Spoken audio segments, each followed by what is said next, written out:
Hey everybody, welcome back to another Throttle Body vlog. Wanted to give a little bit of an experience that I had yesterday with my Etron. My family and I went out for a bit of a country drive out to Dixon, Illinois. Dixon's about 100 miles away, so we knew it was going to be a pretty tight trip and we were going to have to be pretty careful in terms of trying to make it with mileage. So let me tell you a little bit about that and how it went. First off, this is my 19 e-tron. As you can see, it's charging up right now. It's been through another drive here today, being Sunday. My e-tron's got a little over 14,000 miles, about 14,100, give or take, as of the end of yesterday. And yeah, I've been really loving it here, especially during the pandemic.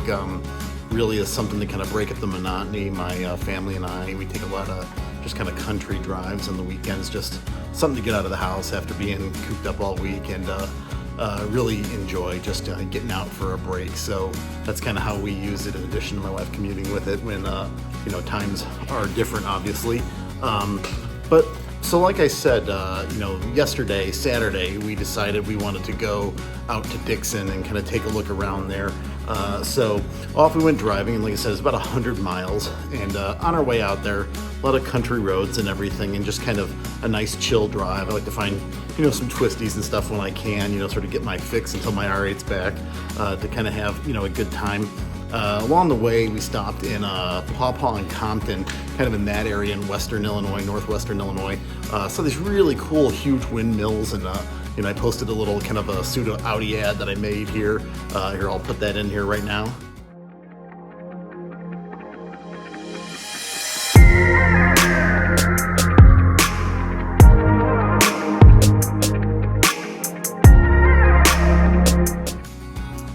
And you know, in addition to that, just kind of stopped in different places and got some cool shots of the car like these.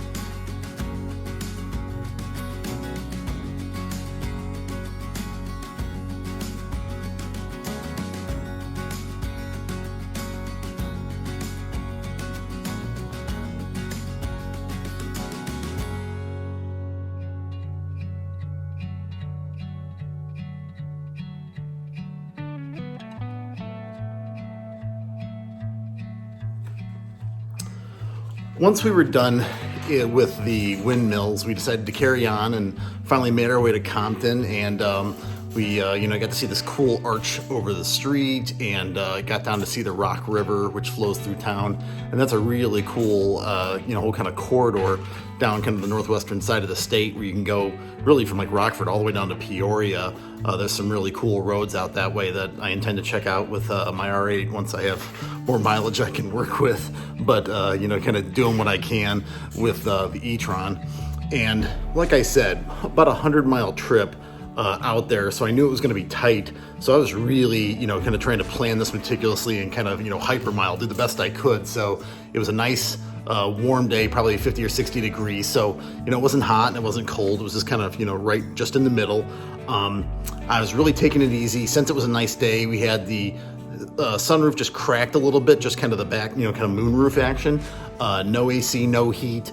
I had, you know, really, I was running in an efficiency mode and in regular drive, not an overdrive, and just taking it easy. Just, you know, not really going crazy fast. Just, you know, kind of going the speed limit, maybe a smidge above. You know, if I had downhills, I was coasting. You know, just like whatever I could do to sort of conserve any energy, to really see how I could maximize mileage. Now, you know, finally we got out to Dixon and everything was cool, and I got there and I had 101 miles of stated range left. So I made it out there, leaving on the day with about 192 miles of range stated. I made it out there with 101 left. So I did a little better, and I was like, okay, I got enough. I think I can make it. And we even thought about kind of going some other places, and I thought, no, you know, I don't think I have enough. I think we need to kind of go straight back, though we did take a little bit of a different route. And as we started going back and got further and further, I realized, you know, I was going to have a problem, that I didn't think I was going to make it. And the challenge was kind of on at that point. And as the mileage dwindled and dwindled as I got closer to home, finally I got to 11 miles of range left, and I was in the Joliet area. out here. I live in Orland Park in Illinois, so kind of southwest suburbs, and Joliet's further southwest than me. And I had 11 miles left, and I got, a specific warning that I'll put up here, kind of telling me that, like, driving, performance was going to be impacted and everything, and the range was getting really low. Now, I'm used to seeing the 60-mile, warnings, the 30-mile warnings. Like, those happen pretty regularly as we go for long drives. But the 11-mile one, that was kind of rare, and I knew I was really getting down to it. And I've been in this territory before. I mean, I've gotten down to like 5 miles before, which is pretty close, but I still was confident with where I was that I was going to make it fine. But this time I was really nervous because I was too far away. I mean, it was still like 18 miles away from home. And, I think it was like at 14 miles or something, I had like 11 miles left or something. So it was like, I knew I was going to be short, or it seemed like it. So we were just really trying to go slow, coasting every chance I got. I turned the screen off. I unplugged my phone. It was like anything. I told everybody, like, don't even talk. Like, everybody just like hold your breath and let's just try to make it. And so we were inching. And as I was coming into the west side of Orland Park, the town I live in, we started hitting a lot of starts and stops, which I think was really bad. I think just having to exert that energy to get going just really was a killer. And I hit some hills. And as I was coming over one hill, 2 miles from my house, the pedal just gave out. I just had nothing in the gas pedal. And I was like, oh God, and I was able to cruise up another hill, cruise down that. And as I got to the top of the next one, I realized like I had nothing left. There was nothing I could do. And so I did end up pulling into a church parking lot where I called Audi roadside assistance, and they were able to successfully tow me the 2 miles back to my house. Now, I should mention, I actually went by an Electrify America charger on my way home through Joliet, but, I don't know if we were feeling crazy or just stupid or whatever, but I was like, oh, maybe we can make it, so we like gave it a shot. And I knew we were going to be really close, so I was kind of willing to give it a shot for science, I wanted, to show all you guys, like, what was going to take, what was going to happen, and the biggest thing was, I had seen a Car Wow video from the UK where they tested a bunch of EVs, and I had remembered that some of them, even when they hit zero, still had some mileage left. So I thought, well, maybe there'll be a little bit of grace in there. Maybe there'll be a little bit of slack. But what I did not remember from that video is that when the Etron that they were testing in that video had gotten to zero, it did in fact die, and I had confused it with some of the other models that didn't die. So that was an unfortunate mistake on my part, because I was hoping for a little bit of grace that I didn't get. So ultimately, like I said, died 2 miles from home, got it towed home, was fine, plugged it in and charged up. Now here's the interesting thing. My car, as I said, is it's a 14,100 miles roughly. And as I got it, like when I used to charge it, I've got a juice box, in a 220 line in my garage. And when I charge my car every night, because we use it a lot, I found that the mileage rating I've gotten on it has started to dwindle a little bit.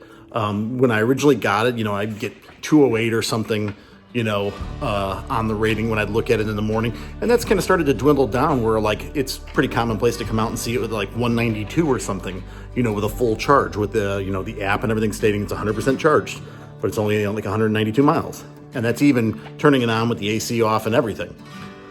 Interesting thing here was having the car totally depleted, plugged it in for the night, came out today and checked the app and looked at it, 218 miles at 100% charged. So I'm like back to new. So, again, I don't know if this has done any damage to the car. I really don't think so, but, who knows? Car's under warranty though. I mean, I guess, it is what it is, but I'm almost like, especially at the age my car's at now, having, been over 10,000 miles and whatnot, I'm wondering, like, is that full discharge almost a good thing for it maybe once in a while to sort of, I don't know, sort of reset the battery? I have no idea scientifically if that has any benefit to it or not, but certainly interesting experience to see it, go back up to 218 today at a full charge. I took it out and drove it today, and, I kind of remember it from when we first got it. No sooner did I hit the road out of my neighborhood, which is, I don't know, a half a mile away. It's like, within like, a minute, I was down like 4 miles, which is BS, but that's like, I remember that the top end of the battery always has been really short. and kind of that sweet spot is kind of the 200 between 200 and 150 is where I feel like I always get more out of the battery than really kind of what it says. But ultimately, yeah. So that was kind of my experience yesterday. Pretty funny, but I did it to kind of see what would happen. I feel like, circumstances were such I wasn't really under a lot of risk, so kind of went for it, and that's what happened. So share any thoughts you guys have on this with me. I would love to hear them, and more content to come about the e-tron, about my R8 coming back, and check out my weekly podcast too. Those are going on Thursday evenings now, Throttle Body Podcast, and appreciate you tuning in, and take care.